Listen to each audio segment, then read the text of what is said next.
Hey everybody, welcome back to Ogre Speed Shop. So we're going to start some work on the 1977 GMC K3500. I've actually already started. I've basically taken like the last couple of weeks and just not recorded anything.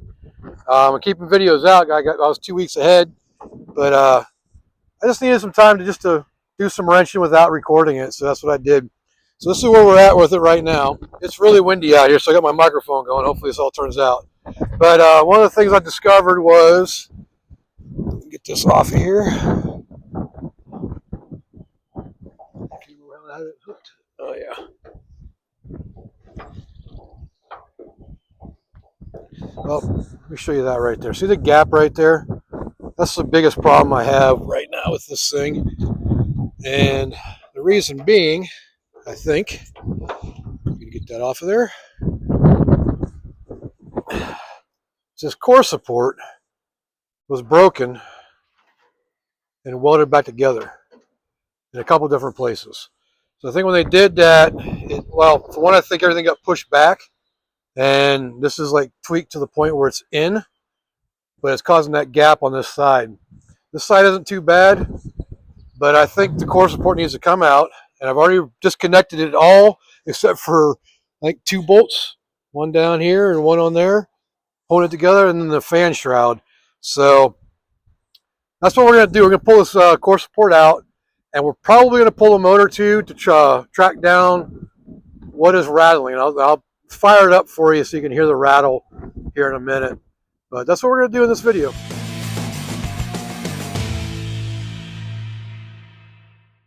All right, so I'm going to go ahead and remove the rest of this core support. And that way I can see if this fender here is going to pop right in because with the core support out of there. And we'll be able to move the radiator up enough to get it out, I think. So some of the bolts right here's the core support bolts that go through to the mounts. And they're actually easy to get to once you remove the grill. It's pretty simple. So let's get this hood open and get those last 2 bolts out so we can get this core support out. I probably should fire it up first so y'all can hear it, but we can do that with the radiator out. Oh, I need something to cut. Oh, I got my knife. Cut these zip ties that I tied up so they wouldn't get caught up in the fan.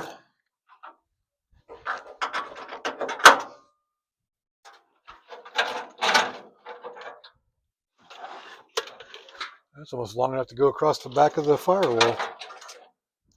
Okay, so I'm pretty sure I have it down to just 2 bolts, and then lifting the radiator on the 1 fan shroud bolt, all 1/2 inch. Helps to loosen, not tighten. And the wind's just kicking up all of a sudden. It was nice for a second there. Damn Oklahoma. Never stops getting windy. Wow, that whole thing just popped when I did that. There's not going to be anything holding it up, holding these fenders up when I get the core support out, but it's kind of what I'm hoping for because I want to see this thing drop. And my dogs are freaking, one of them is in heat, and they won't leave each other alone. I forgot I did reattach the 1 bolt on the battery tray to help hold it up. So there's only 1 left all the way down in here. Get the wiring out of the way. All this wiring needs to be redone. There's a bunch of it that's been chewed and broken off.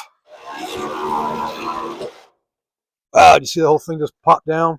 The hood's going to line up a lot better with this core support out.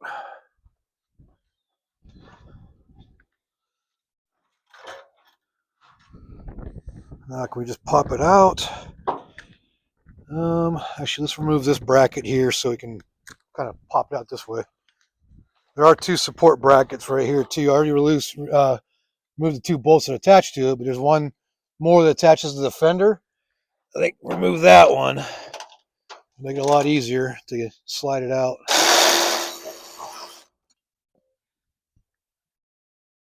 Okay, so there's another bolt down here. That one was broken out, rusted off, so, and that one's just gone already. I must have taken it out already, or it was just missing. I don't remember. So what's holding this one in? Oh, pressure from it being bent. All right, so now Should be able to scoot this out. I don't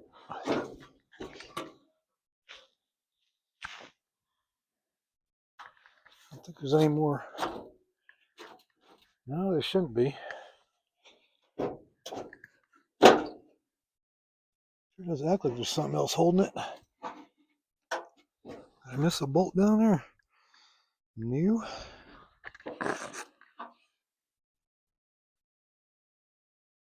Battery tray's loose. All right, what am I missing?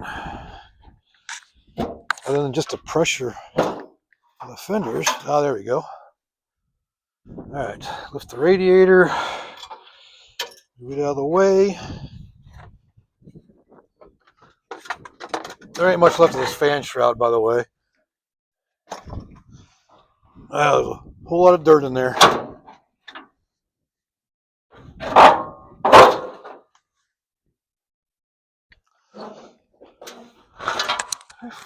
Miss a bolt somewhere. Just caught on the top there.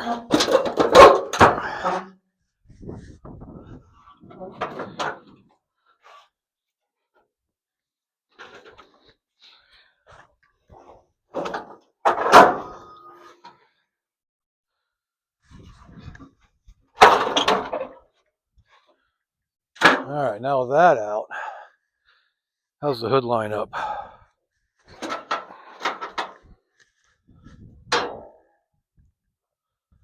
Well, you can definitely pull it in a lot further now. Let's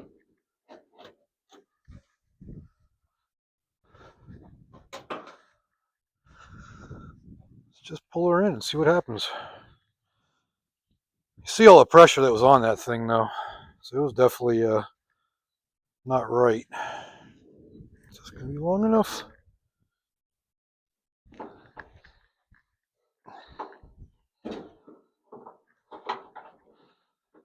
Ah, I guess just not long enough.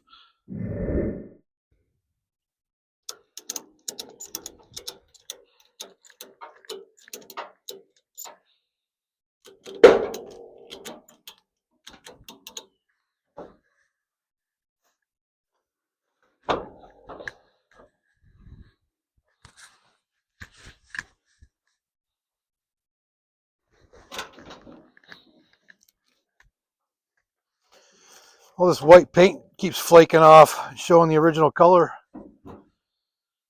Yeah, it's definitely tweaked it pretty good. See, I think what happened is it took a hit right to the front here and pushed everything back quite a bit. So definitely gonna be some adjusting and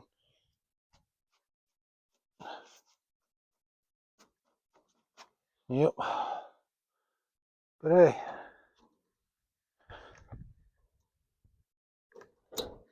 no more fender gap.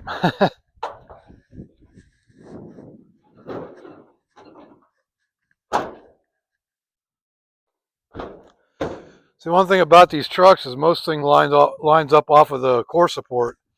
So that ain't right. Nothing's going to be right. Don't want to lose those. Just put that under there now just for some cushion on the frame. So yeah, core support's pretty important. That and the cab alignment. Well, the cab is screwed up too. Like the bed is exactly centered on the frame. I've decided measured it out, and the cab is like an inch or about 7/8 off one side. So this whole thing's been shifted around. And I got it shifted a little bit, but not enough. Everything needs to come loose, and then we can adjust from there. But we also got to do some rust repair. Another thing that makes me think it got shoved back is that the cab was all the way up against the bed, like smashed, to where there's even rust jacking in there. So definitely stuff that needs to be fixed. But it's definitely worth saving. This thing is I love it. It's a nice truck. It looks cool. So the cab ain't bad. There's not a whole lot of rust other than the back pieces and the floors. So it's definitely worth saving. The rockers are even solid on this one. So one less truck I got to do rockers on at least. But yeah, I'm enjoying it. I like it. Now, can we get it fired up? Not just flexing in. Maybe hold the radiator up so it doesn't flop into the fan, because you know how I like doing that. I know I've only done it once, but hey, still fun. I can put something on here to keep this from flopping in there. We need to fire it up so everybody can hear what that knocking noise is if you haven't heard it yet. So this is pretty cool. I just found something. So I grabbed one of these springs from the junkyard, and because it only had one in it. I just happened to be looking in here, trying to unplug the lights. Down inside the fender, and get it out.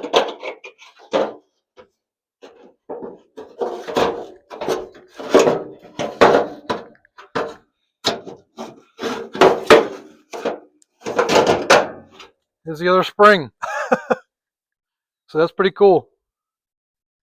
Right on. So we have an extra hood spring now. It's funny the things you find. I just want you all to be able to hear this thing before we pull it out, just so you can see what I'm talking about.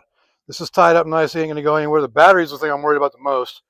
I don't have the fuel tank hooked up, but it should run long enough for everybody to hear it.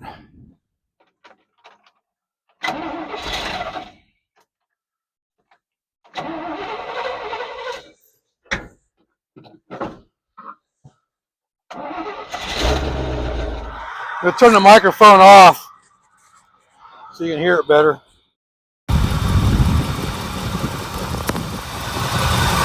Figures it's not doing it now.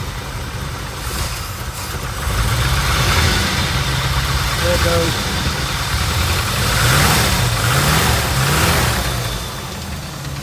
Look at that.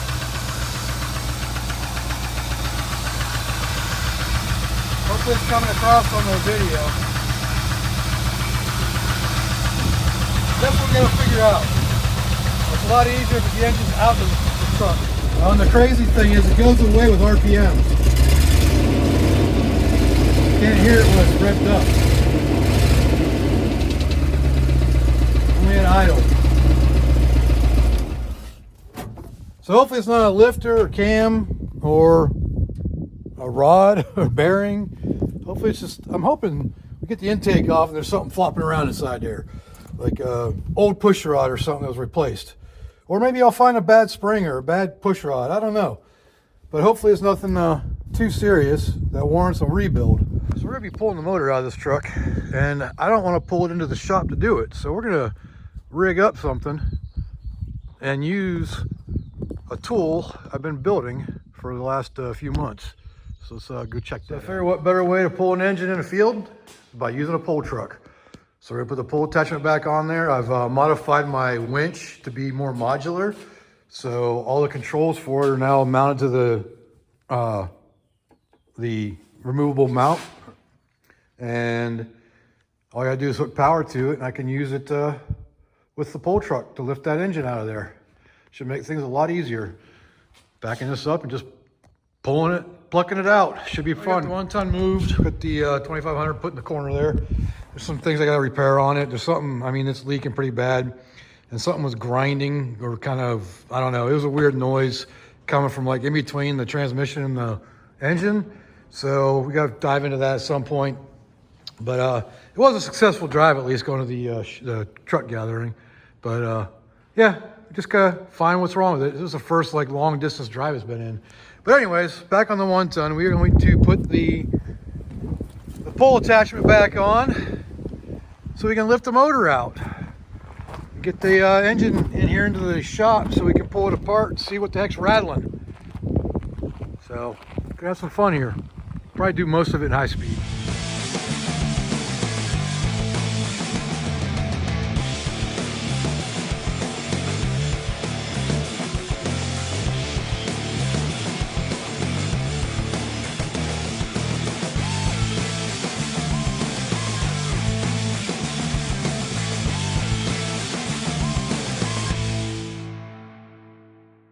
Well, that sure was a lot easier than the last time I did this. Last time I had to use the stairs to hold it up, but doing it this way, using the snatch block and pulleys, lifted it right up into place. Now I just gotta hook the chains up. I was trying to record from right there, but when I hit the play button, I must have hit the reverse button too, and then I got a nice video of that. So didn't get to see that view of it, but at least we got to see this view of it, I think. I haven't checked the video yet, but we'll find out here in a second. Actually, if you're watching this, you've already seen whether or not it worked. So, yep, there we go. That whole winch assembly is working good. Made it all modular, so it's really easy. Just 2 wires to hook up. And there's the remote for the remote. The receiver for the remote. So it worked out pretty good. I like it. Just gotta put chains for extra stability now, which means I gotta get the stairs out because I can't reach that like that. So one of the things I've been curious about with this thing is whether or not it can be stowed over the top for transport. So we're gonna try that out while we're here. Why not? I took the winch back up and try it.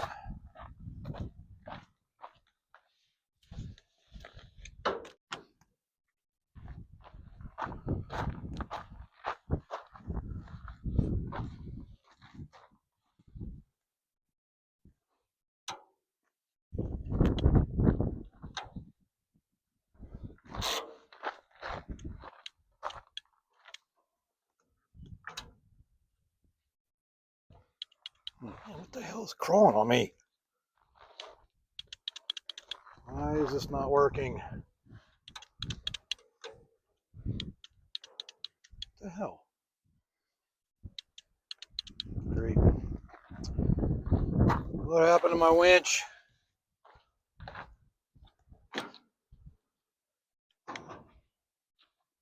So I didn't have a good connection on the battery.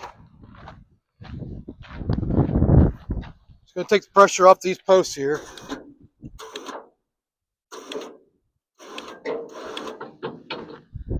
Just connect them here. I don't know how easy it's going to be to lower it down, but we'll try it.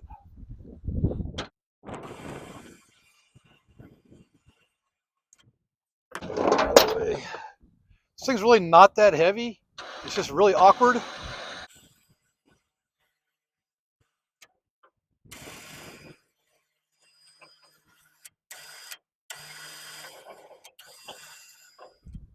All right, I think we'll be good.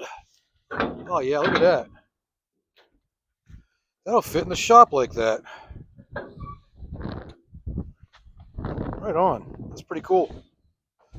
So that means I have to take it off again. I can leave it on there now and just flip it up over. Yeah, that's barely up over the roof. If the hood can be open, it'll fit in the shop. So that makes me happy. That's really cool. Now, how hard is it going to be to flip it back, I wonder? I'll take you along for that ride too, because that's going to be fun.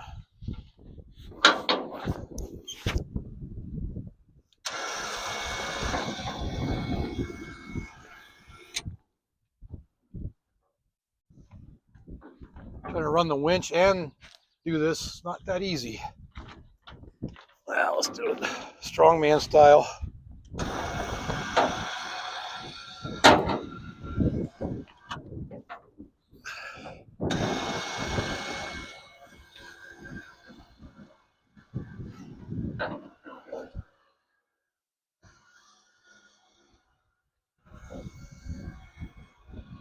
Once you get the method down, it ain't too bad.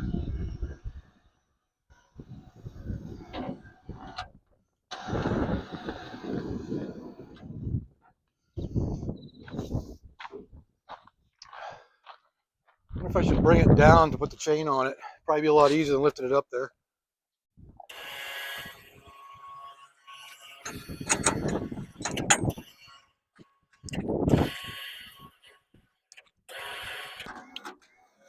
So that's probably the max I need to go. Go grab the chain. Oh, duh, it's right here.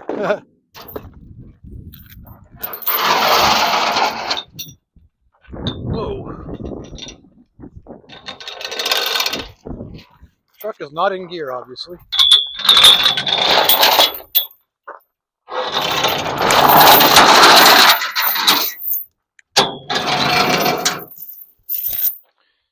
You know, 30 feet of 3/8 chain is extremely heavy, just so you know.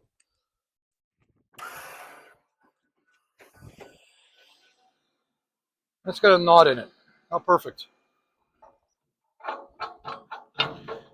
The knot's really not a big deal. It's pretty easy to get out, but just thought it was funny. All right, now I just got to hook the chains up to the corners here. And I'm not going to show you all that because I don't have the hardware to attach it right now. Well, with me, I have it. It's just not out here. But I think one of them might be. But anyways, so that's going to do it for that. Let's go ahead and get the weight off the winch. There we go. Cool. That is neat. We can store it down. That means we can still park it in the shop with the boom on it. So one of the things I am going to do for this contraption, rather than having to use jumper cables every time, I'm going to get some of these plugs and install them in each one of the trucks with some good heavy-duty battery cables going directly to the battery. That way you can just plug right in, get power to that no matter which vehicle I'm in. I can put one on there, on the other 1 ton back there, and well, the trailer, I just have to have a long enough cord to reach to the trucks. So, but yeah, so I have to have one up here, one back here for the when the trailer's hooked up, if it's ever hooked up. But yeah, should be good. This is the only one that's going to need 2 of them, which ain't a big deal. It's pretty easy, just running some cables. But that's what we're going to do. I'm going to just put some of these quick connects on there eventually. Just don't have them yet. They have like ones that attach directly to the bed, so you just plug it in and pull it out whenever you're done. So that's what we're going to do. They're pretty cool. We got the pull back on there. Just got to hook the chain. Right, so I was going to take all the pulleys off and everything and then just do a single line from there that goes from here straight up to that pulley and down. So I don't need like a bunch of extra pulleys. But since this is a 50-foot spool, you can see it's still got a full wrap plus over a half, or just a full wrap plus half, almost half, or maybe 2/3 or a third. God, I can't think. But plenty on there to hold it, and it's only 35 feet out, so still got 15 feet on the spool. But I'm just gonna leave it like that, just to simplify things, and instead of having to take it all off and reroute it and do all that stuff. But this will work just perfect for pulling up into that truck, pulling the engine. So it's getting really windy, probably not even hearing what I'm saying. But anyways, that's where we're at.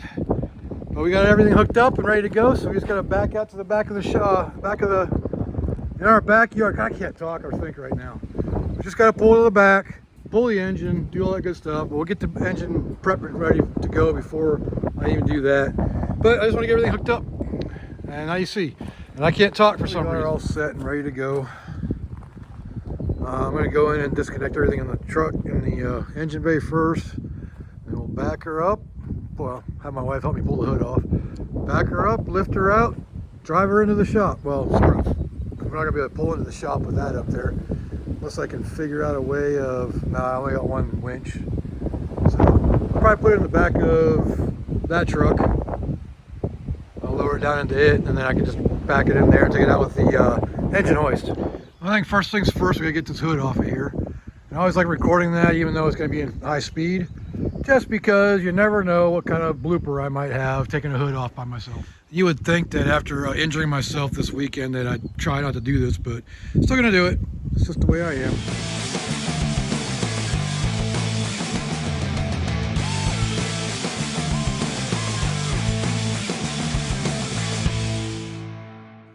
I tell you what, that hood, I guess it is quite a bit bigger, is way heavier than the generation before its hoods. These things are actually not too bad to lift up. They're pretty light. That thing was heavy, but we got her off, and only dropped it like once, or almost dropped it once, but we're good. And speaking of room, check this out. Look how much room there is. There's no core support or nothing. I can get in here to the motor mounts, because I'm going to remove the motor mounts from the stands, just because I have to come out this way. I have to, because it's got a manual transmission in it, so it needs to come out quite a bit. I think it'd be easier to slide it forward if those are just disconnected from the base. I already got the motor mount bolts out, but if I take the base out, then make it a little bit easier, I think, to come forward. But I still got to remove the fuel line. Those bolts, there's 3 bolts left in the transmission, but they're all loose. Remove the carburetor, and there might, this part of the carburetor is going to be removing the throttle cable, and there might be another ground somewhere that I got to remove, but we'll figure that out when the time comes. There's wire right there that I don't know what it goes to. Oh, that's a distributor wire. All right, so let's get to getting this thing pulled.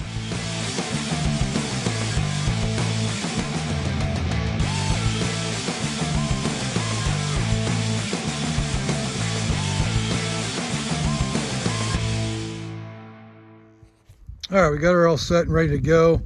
The exhaust is disconnected, but I got to pop it off there because it gets stuck on there with the flanges. Still got to do the motor mount bolts, and I want to lift it up, get the weight off of it first, and that's what the pull truck is for today. So we're going to back that up in here so we know exactly where we need to be. And yeah, almost time. All right, we got her set up somewhat here. Looks like it'll be somewhat close. A little off center, you can see, but it will be good for getting it hooked up, at least just to get the pressure off of it. All right, we got her hooked up. Probably gonna leave it right there. I'm gonna disconnect the lines. There's enough tension on there that it should hold it fine. I might back it up just a little bit so that's a little more straight up and down. But I got 3 bolts underneath and then the motor mount bolts, and she should be ready to lift out. I don't know how much you're going to be able to hear about this, but everything's disconnected, I think. And it should be able to just pop out and come out, hopefully.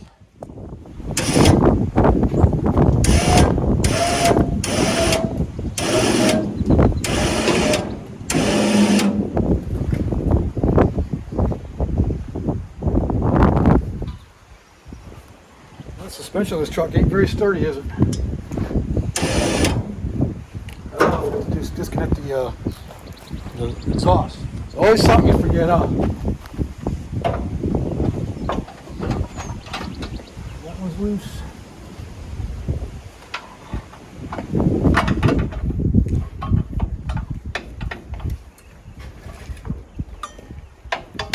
You just pull it loose.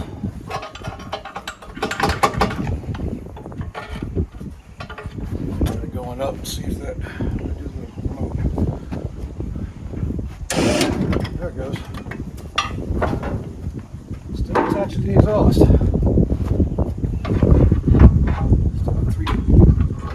Still got 3 flange exhaust. Oh, there it goes.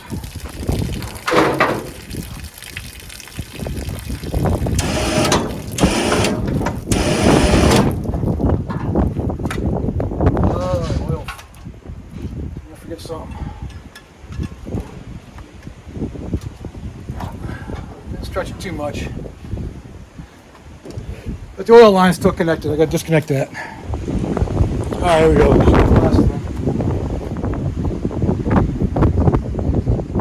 I'm curious if there's something in the clutch. I swear I saw a broken spring in it, but I don't know.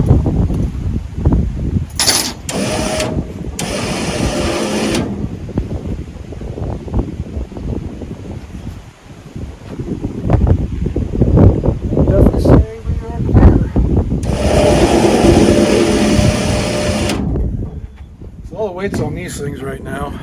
The chain's there for backup if it happens to break, but I don't think it will. Alright, let me move forward with the truck.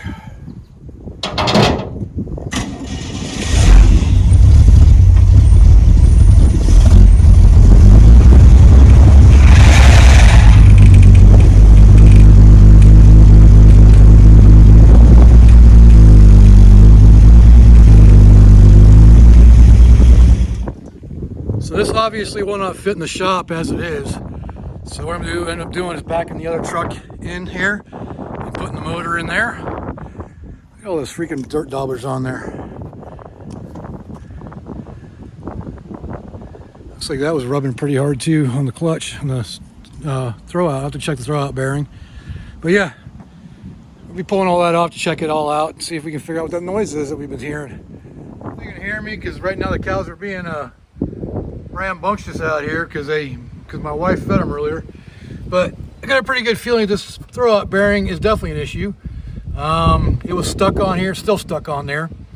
But other than that, You know, you can see all the dirt and grime that's inside this bell housing, and there was a lot of dirt daubers, so maybe something was in there's rattling around. We don't know yet, but hopefully it's something simple like that. Really, y'all are being loud. But so yeah, we'll clean all that out, get that throw out bearing off of there. I think I might have another one. If not, they're not that expensive. You gotta be careful that's coming out of the Z-bar right there, but that's because it's held up by a strap right now. But that's okay. We'll figure it out and get it locked up in there a little bit better later. But yeah, so we're good out here. So you get this clutch pulled off of here for one, so we can put it up on the. I think these springs have some wear on them. But so we can get this up on the engine stand. Plus, see if there's anything broken in it. Like I swear I saw something out of place in here, and I'm hoping something's wrong with this over the engine.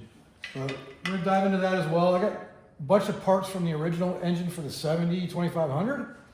So we'll see if you know, if what we need to replace. I know the harmonic balancer, it needs to be replaced, and I have one. So they look like they're the same generation. So let's get this thing off here and see what we got.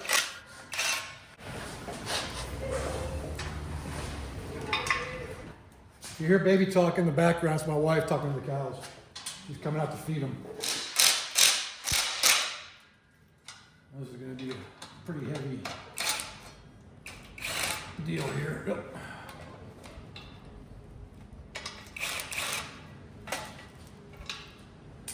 Ah, there we go.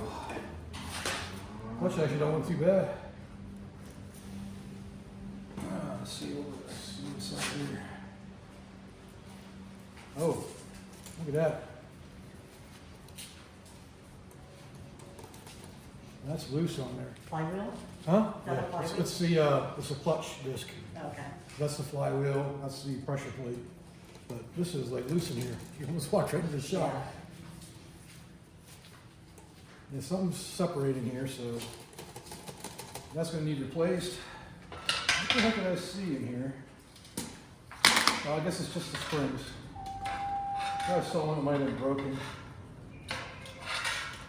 They look like they're all where they're supposed to be.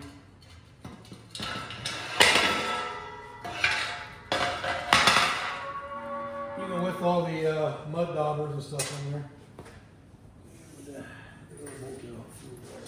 Now, will the engine stand go on here with the flex plate on there, the flywheel on there? Kind of want it to, because I want to be able to fire it up on the engine stand. Once what was that?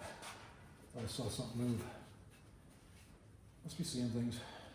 Oh wait, there is something in there. It's supposed to be there.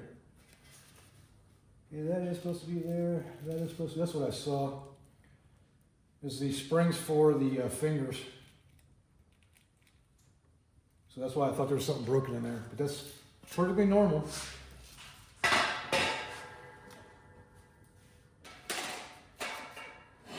that clutch disc is not. All right, let's see if this will fit on here as is. Yeah, I feel this ain't gonna fit because that would move the flywheel.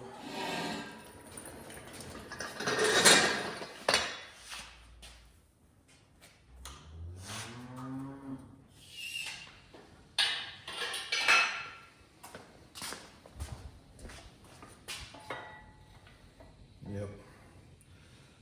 Wish I had one of the other engine stands because they make it a lot easier. All right, flywheel's coming off.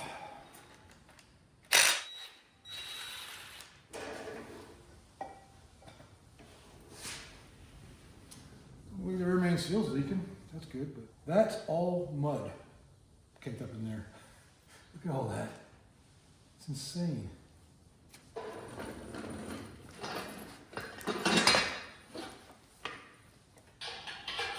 Can you tell I deal with Chevys a lot? That was already set up for one. Just for the V6 out of the S10 I had.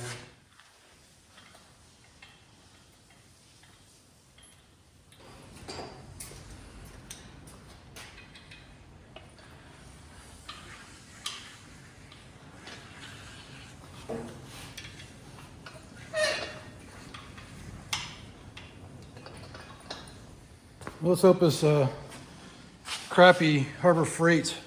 Let's see, they got two different ones under the same part number. This is the crappier of the two. It's 2 inches narrower. It's put together really badly. So usually I go in and weld it. I just haven't done it on this one. It seems sturdy enough. We'll see. It had a V6 on it at one point. See how it handles the V8.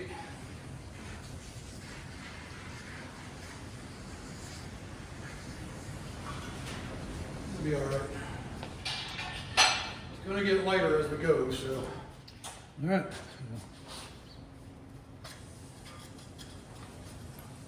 Look at them out. Brand new inside. Well, one thing's for sure. That thing was not spinning well. And it was stuck on there pretty good. It wasn't sliding either. It was jammed up, stuck on there, so yeah. So hopefully, that's what the noise was, but I really doubt it. But it kind of sounded like it's coming between the transmission and the motor, but you know, wishful thinking, I think. But yeah, that definitely needed replaced anyways. So we didn't take it out for no reason. It needs a new throwout bearing and new clutch disc. So it ain't a big deal. But yeah, I just gotta start turning everything else off of it and see if we can figure out a way of, maybe I'll build a stand to be able to run it by putting the flywheel back on, because there's not enough room to have it in here. I know I ran that engine on this, or one of them, I don't know. But anyways, but that's also a flex plate, not a flywheel, so it's a lot thinner. But anyways, yeah, we're gonna start turning this thing down, get her cleaned up, see what we need, see if we find anything. But yeah, that's where we're at. There's actually a pretty good chance that could be what was rattling. And when I revved it up, it locked it in to where it wasn't moving. But listen to that. That's not normal. Look at how the springs are pretty messed up too. So something wasn't working right with that. Just the fact that that's loose on there isn't normal. I'm just turning a little bit into the motor here. And this is why you should replace your balancers, because if that goes bad and falls out, this will separate, go through your radiator, your engine block, through a F-150 parked on the side of the road when they blow up.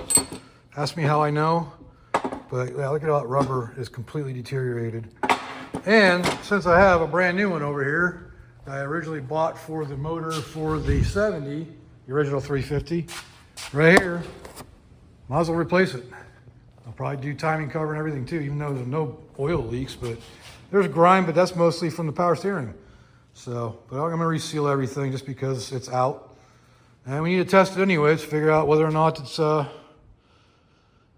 it's a noisemaker, if the clutch was a noisemaker, because I don't know yet. We also do have a brand new throwout bearing too, so, and another older one that's better than what this one is. That one's just horrible. But so we got that to take care of the clutch area, and probably just get a new clutch disc, and I don't know, we'll figure that out later. But right now we're turning into this.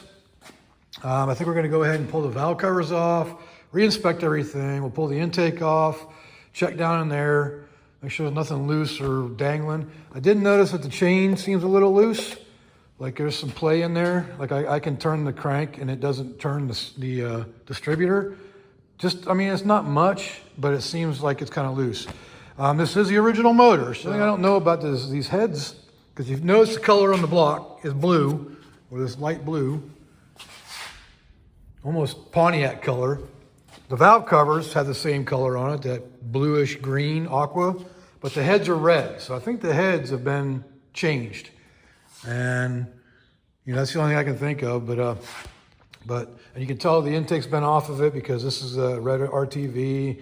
And actually somebody used a China wall rubber gasket, which, you know, won't go back on, but we're gonna pull everything off just to check everything, make sure tolerances are all good. And you know, I bore scoped one of the pistons and it has a J stamp on it, which is a factory stamp. Nothing else is different, I guess.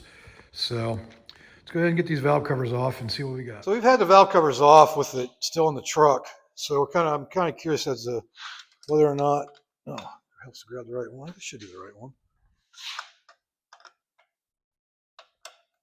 Maybe not. But I think we'll get a better look at it while we have it out of the truck. Be a lot easier to look at stuff.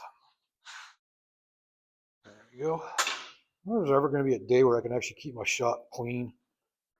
Got tools all over the place. Should probably clean up and take care of all that mess first, but as usual, I'm not. There's 1 7/16. What a mess. After I get these valve covers off, I'll take a break and clean up. It's almost lunchtime and gotta feed the dogs. I haven't had this side off. Yeah, I did. Just stuck back to it. You have a set of reusable gaskets that we can put back on if need be. It's definitely gone through another heat cycle since I pulled these off last time because those are stuck on there pretty good. Okay. Nothing in the valve train seems loose. So we're going to rotate it and see if it moves, if anything gets loose once it reaches out of its off its cam lobe. I don't want to spin it too much because I did drain the oil. Probably pull the spark plugs, make it a little easier to turn. But yeah, let's do that real quick.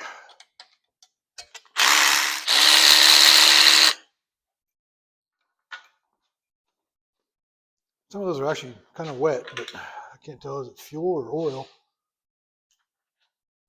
Fuel. Just go through each one of them, I guess, and get them all off their lobes and see what we find. So right now we're top dead center number 1, so those are off its lobe. And that one's really tight. The other thing you look at is the amount of thread sticking up out of the rocker nut. So if there's more than the rest of them, that means that's been tightened down more. I see 2 that are like that. So those are the ones we're going to look at. Okay, that's off its lobe, and that's loose. So that worries me a little bit. What's the studs coming out? So we need to look at that one. And this one here. So we're definitely going to be pulling the intake because I want to look at those. The rest of them look all right. Yeah, that one definitely worries me. God, it looks like it's got a high lift. So this one and this one are definitely tightened down more than the rest of them. Also, none of them else feel loose. So we're going to be pulling the intake off just to check everything, and then we'll go from there. We can look at these lifters that way. Man, does that seem like it's got it seems like an awful lot of lift. Put a dial indicator on it and see exactly where we're at. I know this isn't real precise, but might be able to get an idea of how much it's lifting. I can't see nothing without my glasses. That's at 1.5 exactly right now. Start going up there.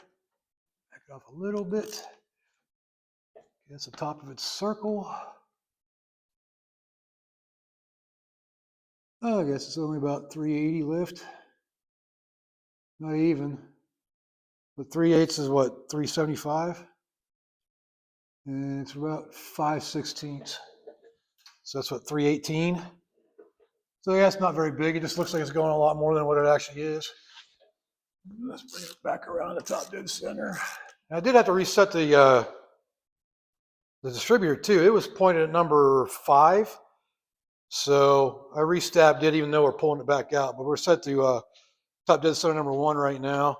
All right. Guess we're pulling the intake so you can look at these 2 specifically. All the rest of them look pretty normal. That one might be a little low. But we'll get an idea and look at it. I'll be back when we get those bolts off. All right, intake is unbolted. How loose is it? It's pretty on there, pretty good. So there shouldn't be any water up here because I did drain the block. That's one thing that kind of bugs me when people are pulling these motors. Just pull the block plug if you can. Drain the water. That way you don't make such a mess. But we're still going to make a mess when we flip it over and pull the pan, but it was definitely sealed. This crowbar is too big. Let's do it the normal way and just tap it off with one of these things. I do have an aluminum intake, but it doesn't have that for the alternator. So we'll decide whether or not we're going to change out the intake on it later. But for now, oh my God, that's heavy. Now here's something interesting. The wear marks on the push rods indicate, let me bring you in. Let me wash my hands first. All right, so look at the wear marks on the push rods. There's some of them. See the shiny spot right there? There, here, right there is really obvious. Tells me that these have been flipped. So that tells me that these lifters or the rockers have been off. So yeah, so we're gonna go ahead and pull everything just to check all the lifters and make sure none of them are worn down. We're gonna rule that out, then we can move on to the bottom. And I still hope it was the clutch and the throwout bearing, but nothing wrong with checking everything. Especially since the truck ain't going anywhere for a little bit, because it needs a lot more stuff suspension wise to be drivable. So we might as well build a motor.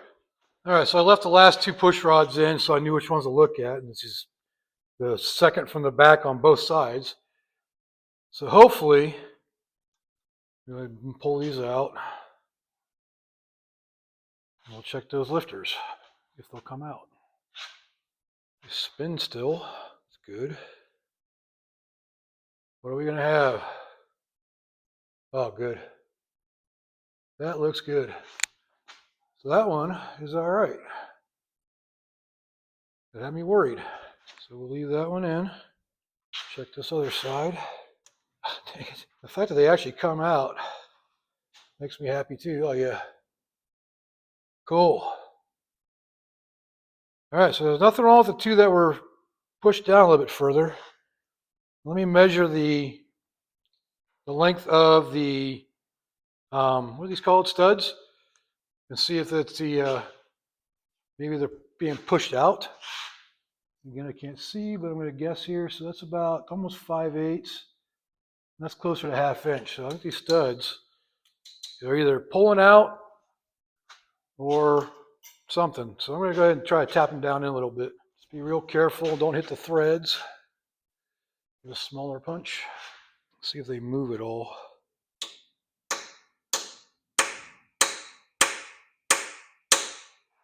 Seem pretty solid in there.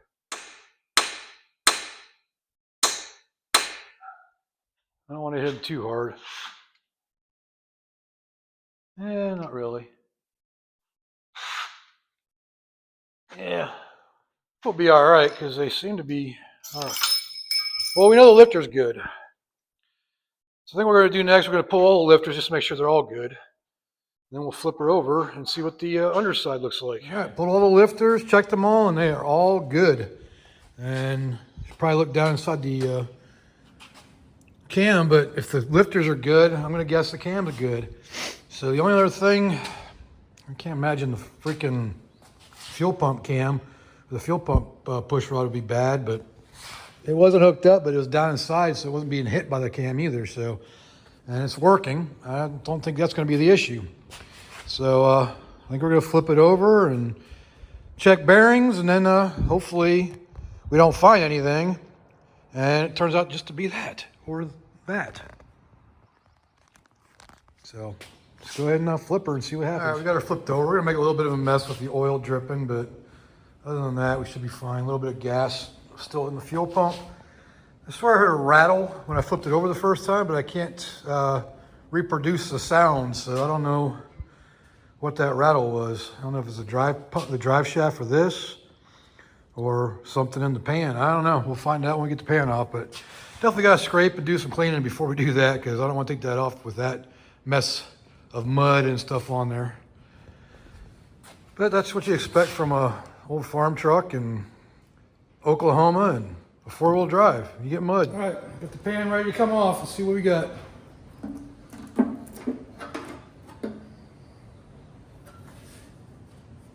Nothing in the pan.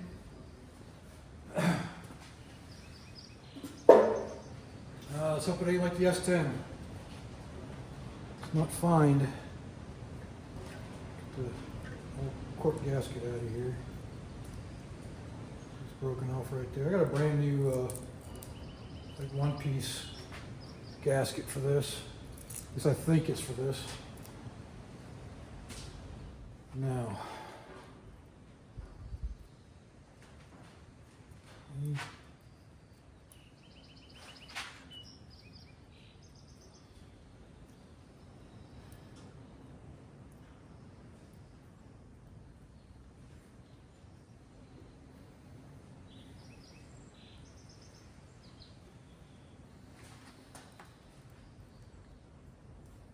I'm liking the odds so far. I don't know what the heck the rattle is. Let's make another big mess and flip it over the other direction. Just make sure nothing falls out.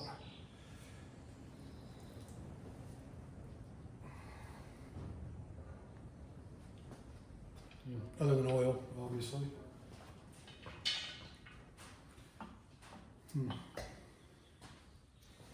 Well, I don't know. I mean, it's good we didn't find nothing, but does that mean there's nothing wrong? I don't know.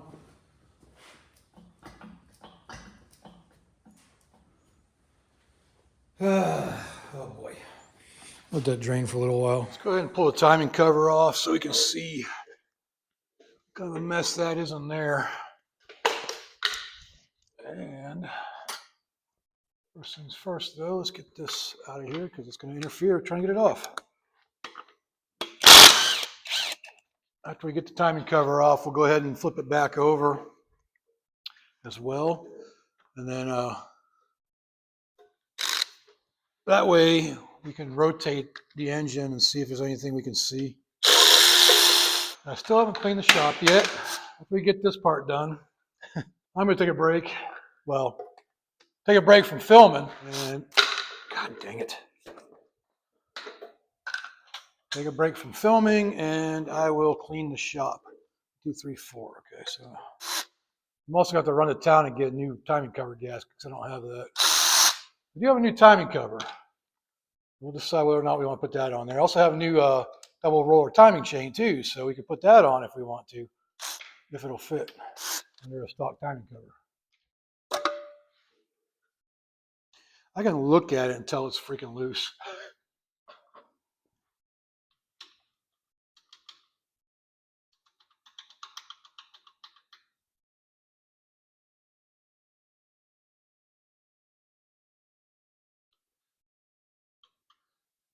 Yeah, I think it's a little too much play. I doubt that's what was making the noise, but it don't hurt to change it. And I do have a brand new Cloy's double roller timing chain for a small block Chevy, so I think it'll work, hopefully. We can advance the timing on it too if we want to, but we're not going to.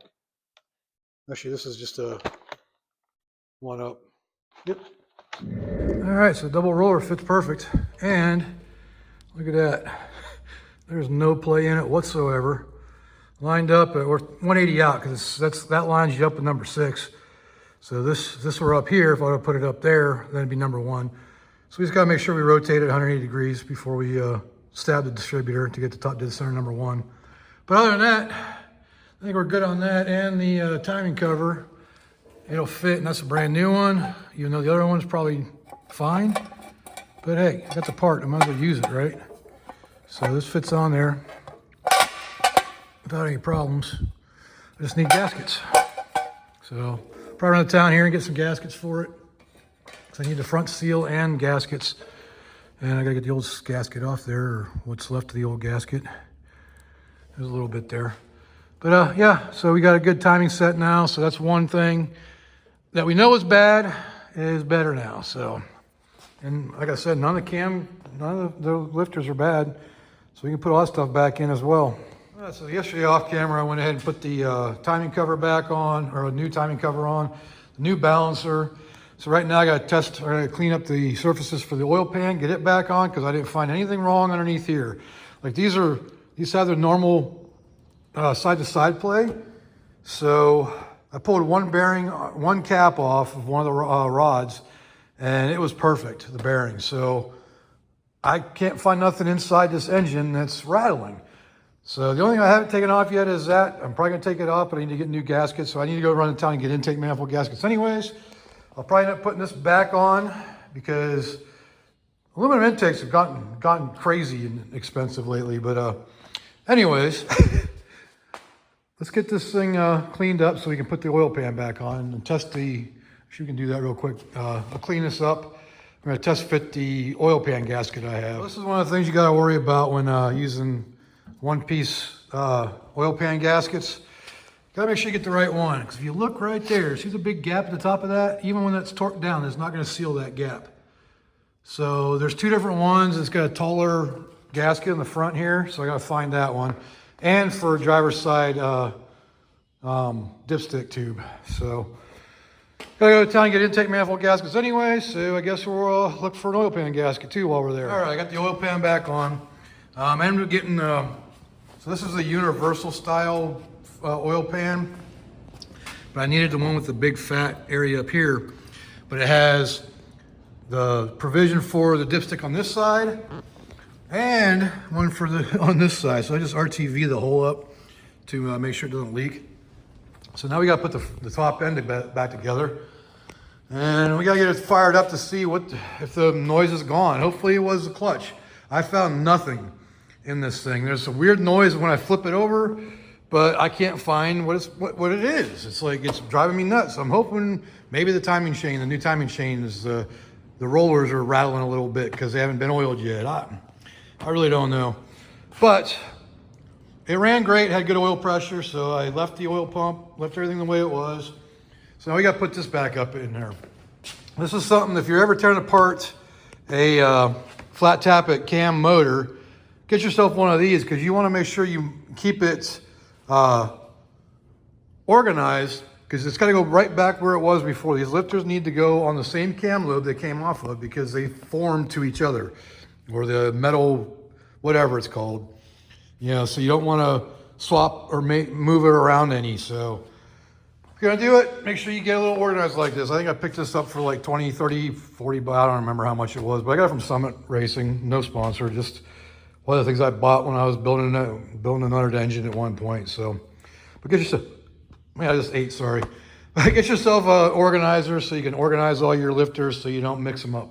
And make sure you always use high zinc oil. So this is got VR1, and it's brand new. I just put it in, so I kept it. And when I drained it, I'm gonna reuse it because it doesn't have any miles on it. So just want to make sure to get everything in there.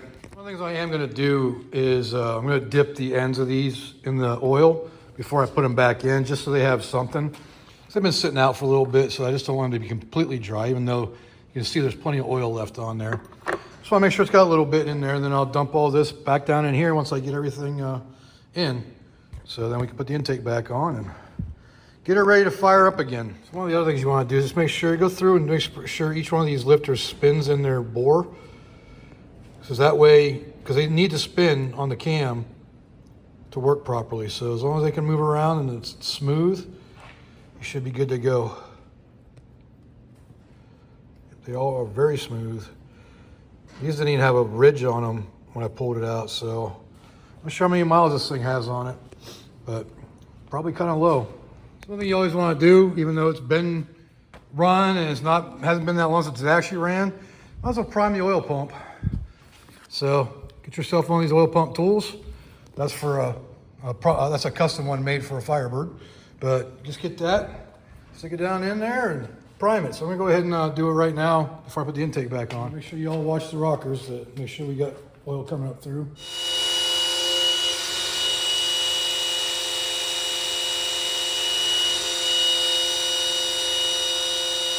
There we go. Get some up here now. All right, so I think we're good. Because I'm not too worried about it because we had oil pressure before, so we should be good. All right, so we're reassembling this engine and get ready to put the fuel pump back on. And then I discovered this.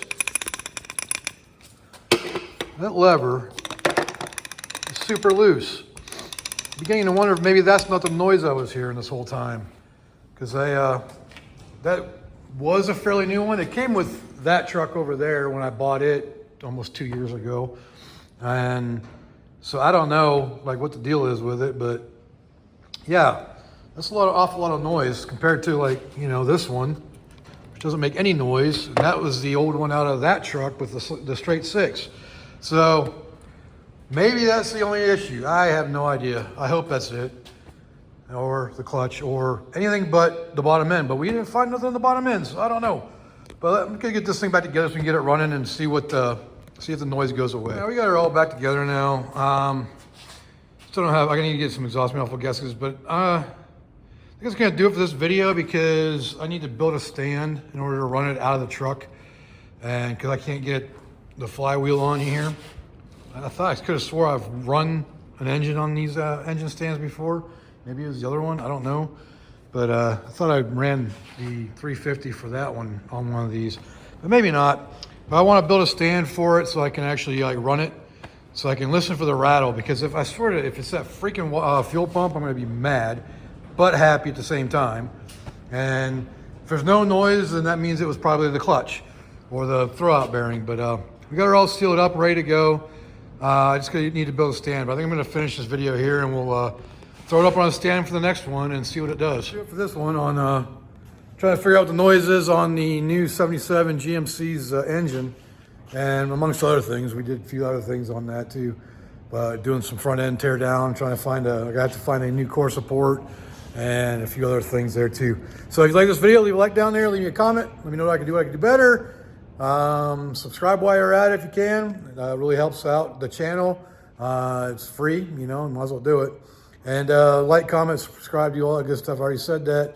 Turn on your notifications, tell your friends, share the videos, do all that good stuff. It really helps me out. So if y'all been here till the very end, I appreciate it. So until next time, I will see y'all later.